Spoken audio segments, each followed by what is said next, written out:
Olá, boa noite, olá, muito boa noite, meu irmão, minha irmã, meu amigo, minha amiga, meu irmão em Cristo, que a graça de Deus, que a paz e o amor de Cristo estejam sempre conosco, meus irmãos. Muito boa noite a todos nesse domingo. Então vamos cumprimentando os irmãos que vão chegar, que estão chegando. Então, desde já agradecendo a audiência de todos, e estamos chegando aí em mais uma transmissão, estamos chegando em mais uma live. O meu amigo Gerson entrou aí no Instagram. Ô meu querido, saudade de ti aí, Deus abençoe a ti e tua família. Muito obrigado aí aos amigos do Instagram, aos amigos do Facebook. Estamos aí em mais uma transmissão. Meus amigos, hoje 42ª live que eu faço com a graça de Deus, 42ª transmissão, 42º encontro, sempre humildemente aí tentando levar o Evangelho de Cristo aí a quantos forem possíveis. Estamos aqui, meus irmãos, nessa humilde missão aí, nessa humilde incumbência que o Senhor nos deu aí. Então, de antemão, vou agradecendo a todos aí, meus amigos, seja do Instagram ou do Facebook. Lembrando sempre, meus queridos, que eu faço aqui a transmissão ao vivo. Esse mesmo vídeo posteriormente vai para o YouTube, fica no IGTV no Instagram, fica no meu perfil no Facebook. Minutos depois de eu terminar, eu coloco ele no YouTube, no meu canal, no Evangelho Segundo o Evangelho. É só você procurar pelo título da live lá que vai achar, tem todos os vídeos lá, na íntegra, sem cortes. Lembrando também, meus amigos, que quem quiser comentar, discordar ou concordar ou dar alguma opinião aí no Instagram ou no Facebook, sinta-se à vontade, eu leio todas as mensagens aqui ao vivo, não tem problema nenhum. Quem quiser também achar importante compartilhar agora durante a transmissão, ou se for assistir o vídeo posteriormente também quiser compartilhar, também fique à vontade, e agradeço de antemão a todos. Então 8h04 aí, meus queridos amigos, cumprimentando mais uma vez a todos, que a graça de Deus, que a paz e o amor de Cristo estejam sempre conosco, meus irmãos. Então, muito boa noite a todos. Vamos começar mais um tema, vamos começar mais uma leitura devocional aí do livro de Atos. Já falei em outras vezes aí, meus irmãos, a importância do livro de Atos dos Apóstolos. Eu sugiro sempre aquele que talvez tenha muito pouco conhecimento da Bíblia, ou que não tenha nenhum, ou que esteja à vontade de começar a ler a Bíblia, não sabe por onde. É um livro grande, é lógico. Comece por Atos dos Apóstolos, meus irmãos, ou comece pelos Evangelhos, mas é um livro muito bom, muita orientação, muita espiritualidade. Ele mostra como a Igreja de Cristo, que somos nós, todos aqueles que creem em Cristo é a Igreja de Cristo, como a igreja se formou, os primeiros passos. Ele conta a história logo após a partida do Senhor Jesus dessa terra. Ele conta os princípios, os primórdios, a igreja primitiva, a igreja que ainda era sem mácula, ela que ainda não tinha sido transformada e feita a interesse de homem, mas ainda ela tinha o Espírito Santo consigo. Então é muito importante isso, é uma bela leitura, um belo começo de leitura bíblica, meus irmãos. Sem mais delongas aí, meus queridos, vamos começar aí a leitura do capítulo 7, tá? É um capítulo um pouco diferente até do que eu faço os outros. O que acontece? No capítulo anterior, no capítulo 6 de Atos, nós vemos lá que, só para deixar um contexto para o começo desse, Estevão, que tinha sido nomeado lá como diácono, começou a pregar maravilhosamente bem o Evangelho, cheio do Espírito Santo, e foi preso. Ele fez muitas maravilhas, ele pregava o Evangelho de Cristo e foi preso pelo sistema religioso, pelo sistema religioso da época. Falamos muito isso, do sistema religioso ter rivalidade com o Evangelho puro. As autoridades judaicas da época, os fariseus, mandaram prender Estevão, e o capítulo 7, ao qual nós vamos ler e fazer comentários hoje, ele é a continuação. Então aqui Estevão está preso. Então, só que é diferente um pouquinho. Do versículo 1, que nós vamos ver agora, até o 38, Estevão falando às autoridades judaicas, aos fariseus, ele se defendendo, e ele faz assim de maneira maravilhosamente bem, de uma maneira resumidíssima, ele resume toda a história do povo de Israel em poucas frases, toda a história anterior do povo de Israel até chegar aos dias dele. Então ele demonstra ali que era um jovem que não tinha grande conhecimento assim teológico da época. No entanto, ele, enchido do Espírito Santo, descreve a história de Israel resumidamente até chegar no versículo de 38, que eu vou ler aqui, que ele começa a fazer a sua defesa mesmo e a contra-argumentar contra os fariseus que tinham prendido. É um capítulo maravilhoso, meus irmãos. Ele nos deixa assim inúmeros ensinamentos. Mas do versículo 1, que eu vou ler agora, 38, eu praticamente vou ler e pouca coisa eu vou comentar, porque é um relato histórico, é um resuminho, bem resumo mesmo, do povo de Israel, que Estevão faz. Ele dá esse relato às autoridades religiosas que tinham o prendido, aos fariseus. Então vamos lá, capítulo 7 de Atos dos Apóstolos, versículo 1. E disse o sumo sacerdote: porventura é isto assim? E aí Estevão começa a se defender. Versículo 2. E ele disse: homens, irmãos, pais, ouvi. O Deus da glória apareceu a nosso pai Abraão, estando na Mesopotâmia, antes de habitar em Araã. Versículo 3. E disse-lhe: sai da tua terra e dentre da tua parentela, e dirige-te à terra que eu te mostrar. Versículo 4. Então saiu da terra dos caldeus e habitou em Araã. E dali, depois que seu pai faleceu, Deus o trouxe para essa terra em que habitais agora. Versículo 5. E não lhe deu nele herança, mas ainda o espaço de um pé, mas prometeu que lhe daria a posse dela e depois dele a sua descendência, não tendo ele ainda filho. Versículo 6. E falou Deus assim, que a sua descendência seria peregrina em terra alheia, e a sujeitariam à escravidão, e maltratariam por 400 anos. Versículo 7. E eu julgarei a nação que os tiver escravizado, disse Deus, e depois disso sairão e me servirão neste lugar. Versículo 8. E Deus é a aliança da circuncisão, e assim gerou a Isaque, e circuncidou ao 8º dia. Isaque e Jacó aos 12 patriarcas. A história das 12 tribos de Israel. E os patriarcas, movidos de inveja, venderam José para o Egito. Mas Deus era com ele. Ele livrou-o de todas as suas tribulações. Ele deu graça, sabedoria ante o faraó, rei do Egito, que o constituiu governador sobre o Egito e sobre toda a sua casa. Versículo 11. Sobreveio então a todo o país do Egito e de Canaã fome e grande tribulação, e nossos pais não achavam alimento. Versículo 12. Mas tendo ouvido a Jacó que no Egito havia trigo, enviou ali nossos pais a primeira vez.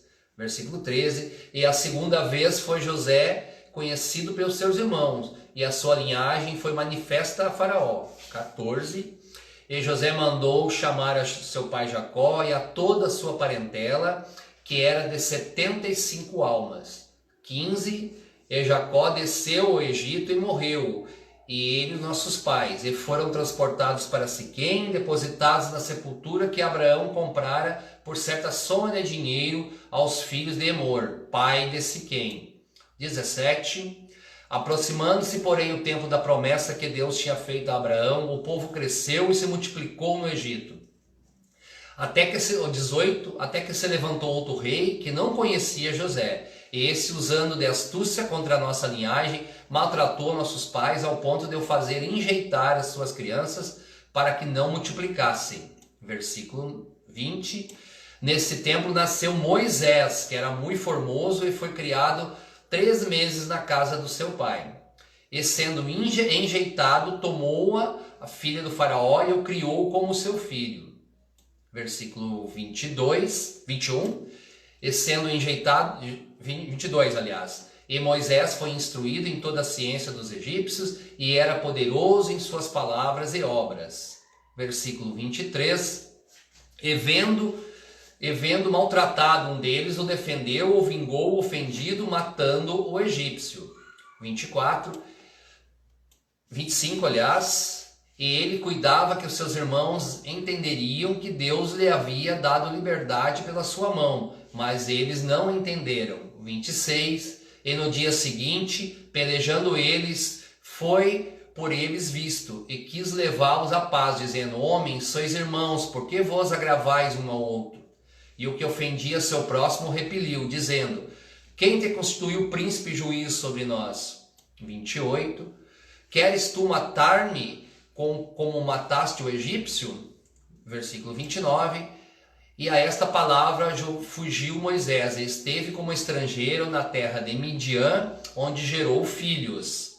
Versículo 30, e completados 40 anos, apareceu-lhe o anjo do Senhor no deserto do monte Sinai, numa chama de fogo no meio de uma sarça. Em versículo 31, então Moisés viu isto, se maravilhou da visão, e aproximando para observar, foi-lhe dirigida a voz do Senhor.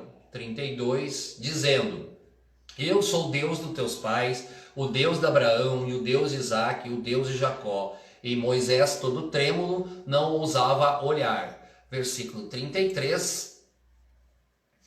E disse o Senhor: tira as alparcas dos teus pés, porque o lugar em que estás é terra santa. Versículo 34. Tendo isto visto atentamente a aflição do meu povo que está no Egito, e ouvi os seus gemidos, e decidi livrá-los. Agora, pois, vem e enviar-te-ei ao Egito. Versículo 35. A este Moisés, aos qual haviam negado, dizendo: quem te constituiu príncipe e juiz? A este enviou Deus como príncipe libertador pelas mãos do anjo que lhe aparecera na sarça. Versículo 36. Foi este que os conduziu para fora, fazendo prodígios e sinais na terra do Egito, e no Mar Vermelho, e no deserto, por 40 anos. Versículo 37. Este aquele Moisés que disse aos filhos de Israel: o Senhor vosso Deus vos levantará dentre vós, irmãos, um profeta como eu, e a eles ouvireis. Aqui Moisés já falando do Messias que viria posteriormente, do nosso Senhor Jesus. Versículo 38. E o que esteve entre a congregação no deserto, como o anjo que lhe falava no monte Sinai, e com nossos pais, ao qual recebeu as palavras da vida para nos dar. Versículo 39.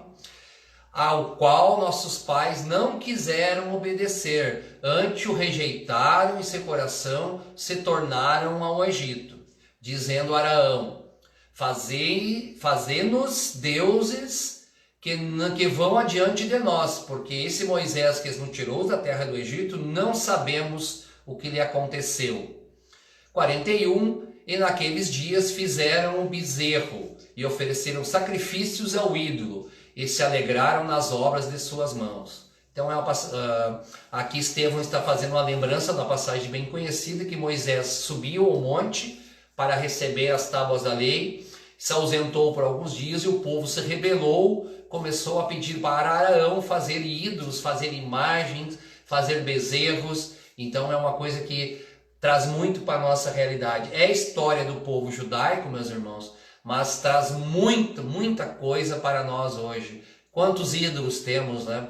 Quantos ídolos os homens fazem para si, ou tomam para si, ou produzem? Quantos ídolos pessoas, quantos ídolos imagem, quantas paredes, quantos templos que também são ídolos. Então, Quantos outros homens nós fizemos como os ídolos e o Senhor sempre abominou, seja no seu trato lá no Antigo Testamento com o povo de Israel, seja no seu trato conosco nos dias de hoje.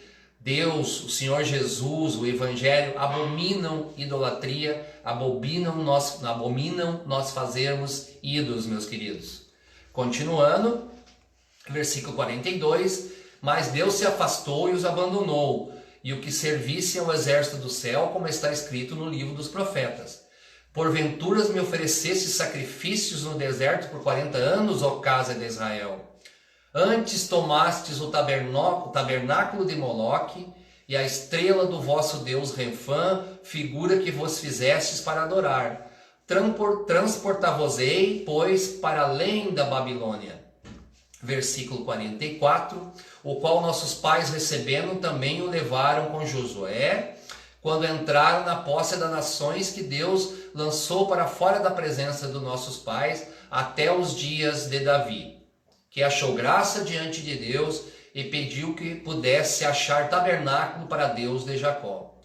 E Salomão edificou essa casa. Aqui, meus irmãos, 47. Então aqui Estevão faz um breve relato da história total do povo judaico, da história total do Velho Testamento. Então ele deu uma pincelada em cada coisa. E aqui ele começa agora a se defender diante dos escribas, diante dos fariseus que tinham o prendido. E qual era o crime de Estevão? Simplesmente pregar o Evangelho de Cristo. Simplesmente ele estava falando do Messias. E simplesmente por esse motivo eles resolveram prendê-lo, e logo em seguida vamos ver que ele vai ser morto, ele vai ser sacrificado, tornando-se o primeiro mártir da Igreja de Cristo. Primeiro mártir, primeira pessoa a morrer em virtude de pregar o Evangelho de Cristo foi Estevão.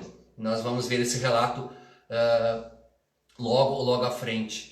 Então, meus irmãos, que eu falei anteriormente nos outros dois devocionais de capítulos 6 e 5, nitidamente, meus queridos, nitidamente, meu irmão, minha irmã, o sistema religioso, seja da época dos fariseus, seja da nossa, seja da Idade Média, ele é averso, ele se contrapõe ao Evangelho de Cristo. E hoje aqueles que querem, que têm vontade de pregar o Evangelho puro, de pregar o Evangelho de Deus mesmo, o Evangelho da Bíblia, eles são marginalizados, eles são excluídos, e é assim, meus irmãos. Então, se você tem vontade de falar da graça de Deus, de pregar a Bíblia, de pregar o que está aqui, meu querido, se você tem vontade, não espere reconhecimento, não espere elogios. Você vai ser criticado, você vai ser marginalizado. Eu hoje me sinto assim, eu e muitos irmãos, não é só eu. Então, porque nós ousamos pregar o que está aqui. E aqui na Bíblia não tem dízimo, não tem congregação em templos, não tem placas na frente, as obras não salvam. Aqui na Bíblia não fala que a gente não pode beber, que não pode usar barba. Aqui é o Evangelho puro, meus irmãos, o Evangelho de Cristo. Agora, se nós formos falar isto, é claro que o sistema que está aí, o sistema religioso, vai nos combater. Começa assim pelo primeiro fator que eu citei. Na Bíblia não tem dízimo, não é bíblico. E aí,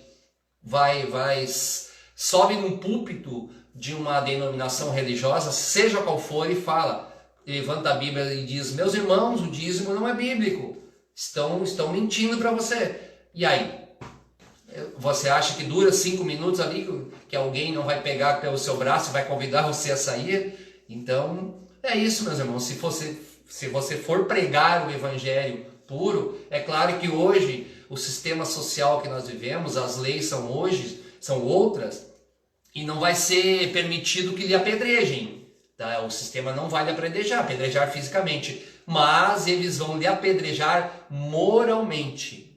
E isso, meus irmãos, aquele que estiver assistindo que já passou por isso, moralmente, o sistema religioso que está aí, as denominações, as famosas igrejas, que não são igrejas, são denominações religiosas criadas pelo homem, elas inevitavelmente vão te apedrejar moralmente e vão dizer que você é um expatriado, que você é um herege, que você é um desigrejado e coisas parecidas. Simplesmente porque a gente, eu não tenho mérito nenhum, mas tem irmãos aqui já prestam serviço há muito tempo, simplesmente porque a gente resolveu falar a verdade bíblica, falar do Evangelho, nós somos apedrejados moralmente, assim lá como há 2000 anos Estevão vai ser apedrejado, nós vamos ver o relato.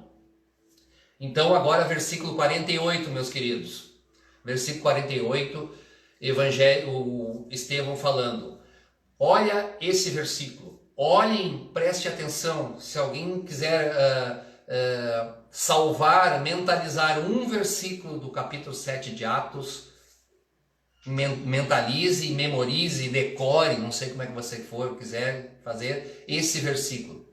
Mas o Altíssimo não habita em templos feitos por mãos de homem, como diz o profeta.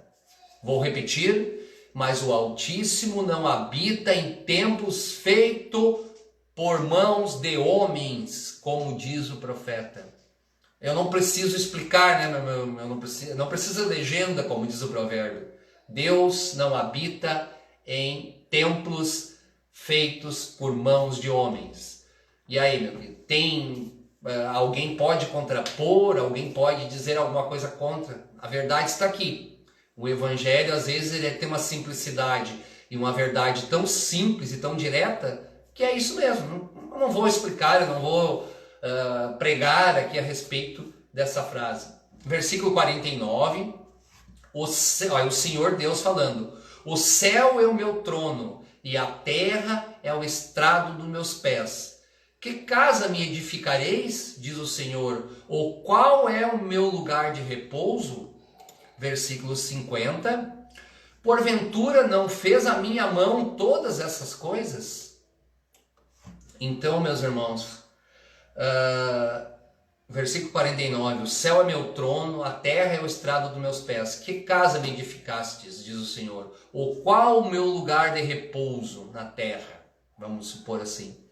E aí, meu querido, minha querida irmã, meu querido amigo, meu irmão em Cristo, onde é o lugar de repouso? Onde é o templo de Deus na terra? Ali está dizendo, não habita em templos feitos por mãos de homens. Onde será que é o lugar de repouso? Onde será que é o templo do Senhor Deus? Onde é que será o templo do Senhor Jesus aqui na terra? Meu irmão, minha irmã, meu amigo, minha amiga, é simples a resposta. O lugar de repouso, o templo do Senhor Jesus aqui no mundo, no mundo que nós vivemos, está aqui. Ó. Nesses dois lugares é o templo. Meu amigo, minha amiga, volta a dizer, eu sou o templo de Jesus Cristo na terra. Você que está aí do outro lado, que está assistindo ou vai assistir, nós somos o templo de Jesus Cristo na terra. Meu amigo, minha amiga, não é aquele prédio de tijolo, de cimento, de ferro, de telhas, com uma placa na frente. Aquilo lá é uma mera construção dos homens. Mas o Altíssimo não habita em templos feitos por mãos de homens. Está escrito, meus irmãos, não é eu que estou falando, é a Bíblia Sagrada que está falando. O Altíssimo não habita em templos feitos por mãos de homem. Então, onde é o templo? Onde o Senhor tem descanso aqui no mundo? Em nosso coração, em nossa mente. O templo é espiritual, nós somos casa de Deus. O Espírito Santo de Deus tem que morar em mim, porque senão eu não me converti a Cristo.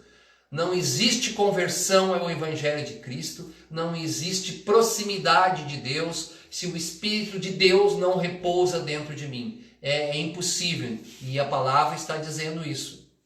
Então, meus irmãos, onde o Deus repousa no mundo, é em mim, é em você, é todo aquele que aceitou Jesus, que aceitou o Evangelho do Cristo, esse passou a ser templo de Deus no mundo. Volto a dizer, o templo com a placa na frente, uma torrezinha, com uma cruz, Aquilo lá é uma construção humana, é um prédio, tem um CNPJ, tem um alvará da prefeitura, e aquilo lá é apenas uma construção humana. Então Deus não habita naquela casa. A casa de Deus é todo aquele eu, você, que tem Espírito Santo, que abriu a sua mente e o seu coração para Deus. Este é o templo, este é o verdadeiro templo.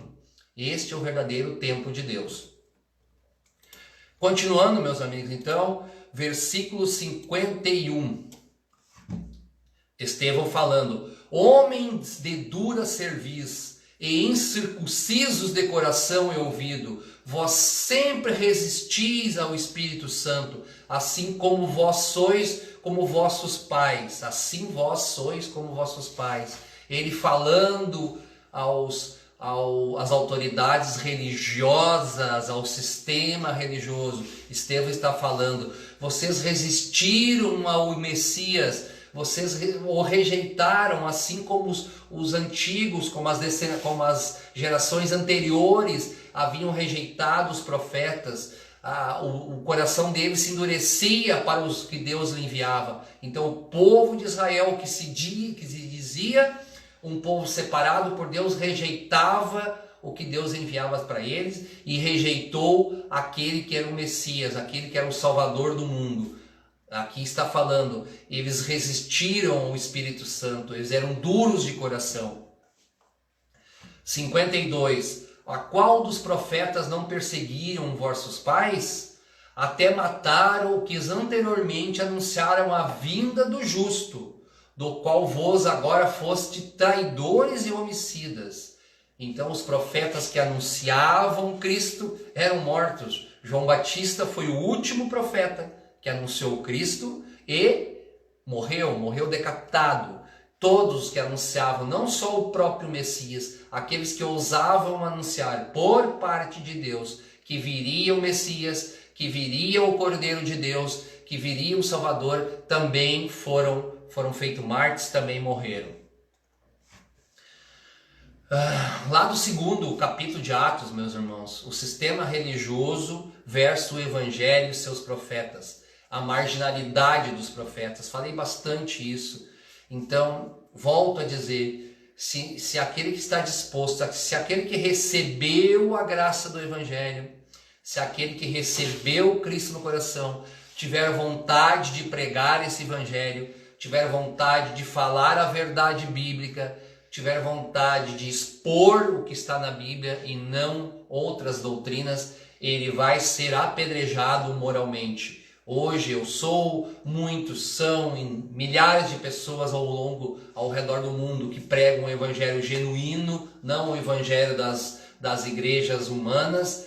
Nós somos apedrejados, e se você pretende fazer isso, você também não espere reconhecimento, não espere que você vá convencer as pessoas que estão no sistema, porque é muito difícil. Alguma coisa vai acontecer, algumas verão erro, mas principalmente o sistema como um todo, o sistema através da sua liderança não vai permitir, ou não digo nem permitir, não vai deixar isso de graça. Eles vão te criticar e eles vão apedrejá-lo moralmente, meus irmãos. Versículo 53, aqui já estamos quase chegando no final do capítulo. Vós que recebestes a lei por ordenação dos anjos e não aguardastes. Os israelitas receberam a lei de Deus e não guardaram, não souberam guardar. Receberam as profecias que da descendência israelita viria o Messias, e mesmo recebendo as profecias, eles o rejeitaram, eles o crucificaram, eles o mataram. Mesmo os profetas tendo profetizado a respeito da vinda, que da descendência de Israel viria o justo, viria o Cordeiro de Deus, viria o Messias. 54, versículo. E ouvindo eles isto, enfureciam-se em seus corações e rangiam os dentes contra ele. O ódio do sistema religioso por alguém que ousou pregar o evangelho genuíno. 55, meus irmãos. Mas ele, cheio do Espírito Santo, fixando os olhos no céu, viu a glória de Deus e Jesus que estava à direita de Deus. Então Estevão já sabia que muito em breve ele seria morto, e ele olhou para o céu, e Cristo, nosso Senhor, e Deus Todo-Poderoso, diante da sua glória, apareceu aos seus olhos. Então, ele já estava cheio do Espírito Santo e ele viu a maravilha. Pouquíssimas pessoas tiveram oportunidade de ver a glória de Deus, principalmente num momento desse. Versículo 56. E Estevão disse a eles: eis que vejo os céus abertos e o Filho do Homem que está em pé à mão direita de Deus. Estevão falou para eles do que os seus olhos estavam vendo milagrosamente. Mas eles gritaram com grande voz, taparam seus ouvidos e arremeteram unânimes contra eles. Começaram a arremeter pedras. Aqui começa então o martírio de Estevão, meus irmãos. Estamos aqui faltando só 2 versículos 3 para o final. E expulsando da cidade, o apedrejavam. E as testemunhas depuseram suas capas aos pés de um jovem chamado Saulo. Olha aqui a extrema sabedoria, a extrema onisciência de Deus aparecendo, meus irmãos. Um jovem que estava presenciando, um jovem que era do sistema religioso, um jovem que fazia parte daquele sistema dos fariseus, Saulo. Acho que todos sabem quem é Saulo, ou quem se tornaria Saulo posteriormente.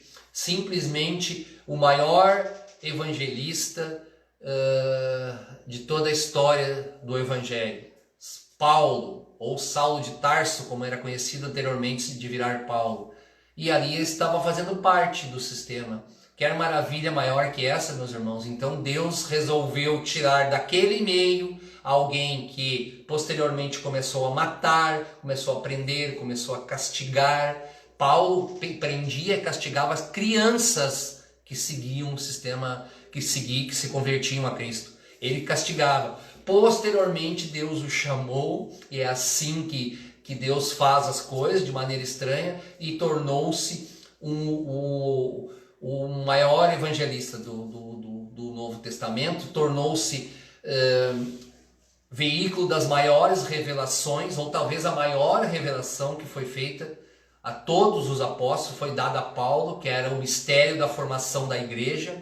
Nenhum profeta anteriormente, nem Isaías, nem Davi, nem ninguém tinha recebido essa revelação. Nenhum dos apóstolos que tinham vivido diretamente com Cristo receberam a revelação, e Paulo recebeu o mistério da formação da igreja, o mistério da formação dos gentios, da igreja dos gentios, a igreja que não é Israel, a igreja que não pertence a Israel. Então Deus trata na Bíblia com diferentes dispensações, uma para Israel, as promessas de Israel são de Israel, e as promessas da igreja de Cristo são outra coisa. Paulo recebeu essa revelação. Então, a importância que está Paulo aqui, e aqui ele é um jovem, apenas fala um jovem. Falaremos bastante de Paulo posteriormente, durante a sua conversão. Então, a maravilha, a graça de Deus em agir dessa maneira tão estranha, mas dentro da sua infinita sabedoria. E versículo 59, o penúltimo versículo então, meus queridos. E apedrejaram a Estevão, que em invocação dizia: Senhor, recebe o meu espírito. Eu peço um minutinho de atenção a você que está me assistindo ou que vai assistir a esse versículo. E apedrejaram a Estevão, que em invocação dizia: Senhor Jesus, recebe o meu espírito. Aqui, meus irmãos, existem outros inúmeros versículos que falam, mas esse também deixa claríssimo. Existe aí algumas doutrinas que se dizem cristãs, que de cristãs não tem nada, tá? Que dizem que quando a pessoa parte desse mundo, simplesmente a alma dorme, ou chamado sono da alma, e não tem consciência, não tem mais nada, e um dia lá na volta de Cristo, que eles dizem, essa alma vai voltar e viver. Não, isso é uma abominação gigante, isso é uma heresia, isso não tem nada a ver com o Evangelho. Então o nosso corpo, sim, posteriormente, futuramente, na volta de Cristo, vai ser ressuscitado, aqueles que forem em Cristo vai ser ressuscitado para a glória. Tá? Mas o nosso espírito, no momento que nós saímos desse mundo, no momento que nós deixamos esse mundo, ele vai para junto, ele vai próximo de Cristo. O espírito, o corpo ainda não. Se a nossa alma tivesse um sono, ou realmente depois da morte nossa consciência terminasse, como explicar um versículo desses? Eu vou repetir o versículo. E apedrejaram a Estevão, que em invocação dizia: Senhor Jesus, recebe o meu espírito. Foi isso que Estevão disse. Estevão disse aqui: ó Senhor, recebe o meu espírito daqui a 2000 anos, 3000 anos, quando voltares. Agora a minha alma vai dormir. Não, meu querido, não. A Bíblia é clara. E existem outras inúmeras passagens que dizem isso, afirmam isso. E no entanto, aí essas denominações cristãs, que eu não vou nem dizer o nome, mas todo mundo já sabe, né? Começa com A e começa com A o nome de uma, tá? E eles gostam muito do sábado. Eu não vou dizer quem é, tá? Mas eles acham o sábado mais importante que Deus, inclusive. O sábado para eles é mais importante que o próprio Cristo. Então eles dizem: não, vamos morreu, não existe mais nada. Só depois, lá quando Cristo voltar, que tu vai acordar do teu sono. A Bíblia, volta a dizer, tem inúmeras passagens que disse isso. Finalizando então o capítulo, no último versículo: e pondo-se de joelhos, clamou com grande voz: Senhor, não lhes impute esse pecado. E tendo isso dito, adormeceu, morreu. Então Estevão, diante da imensa graça, diante da imensurável graça do Evangelho, ainda pediu perdão a Deus por aqueles que o apedrejavam, imitando o gesto do Senhor Jesus. Isso, meus irmãos, é outra lição, também a última lição do capítulo que tiramos.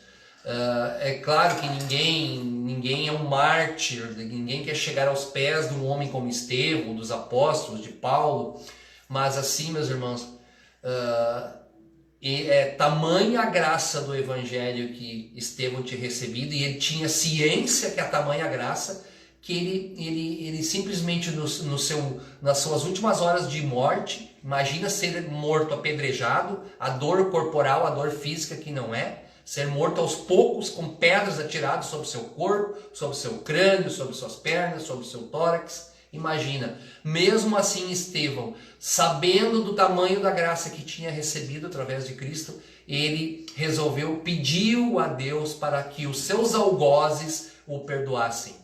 Isso não é maravilhoso, meus irmãos? Então, a última lição que eu tiro, a última mensagem que eu tiro desse capítulo é isso.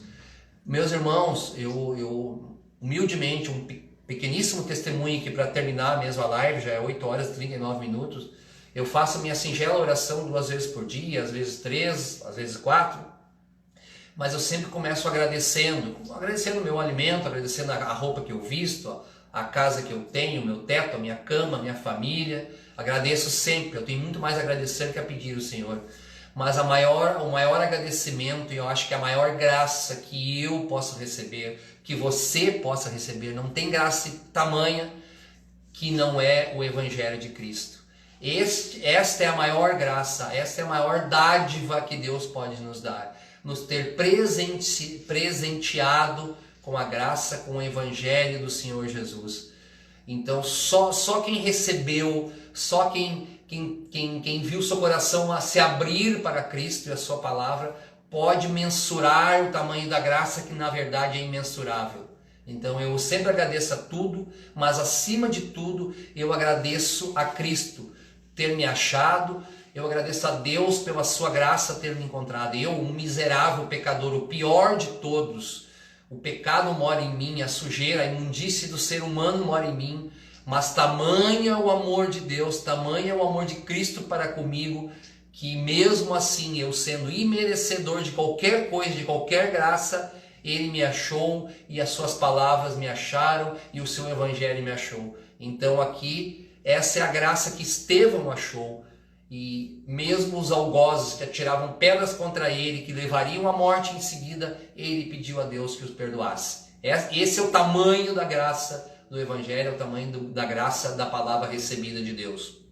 Então, meus queridos, terminamos aqui então o capítulo 7 de Atos dos Apóstolos, um devocional, um capítulo muito, muito emocionante mesmo, que diz muitas mensagens, que tem mensagens duras, que tem mensagens de amor, que tem mensagem de doutrina da palavra.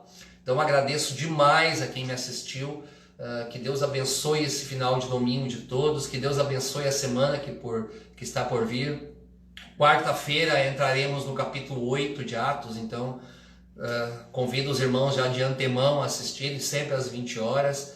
Agradeço muito a todos, quem quiser compartilhar, quem quiser compartilhar com seus amigos através do meu perfil no Instagram ou no Facebook, fique-se à vontade. Daqui a pouquinho estará lá no YouTube, no canal do Evangelho, segundo o Evangelho também, esse vídeo na íntegra. Muito obrigado a todos, que a graça de Deus, que a paz e o amor de Cristo estejam sempre conosco, meus irmãos. Muito obrigado e boa noite.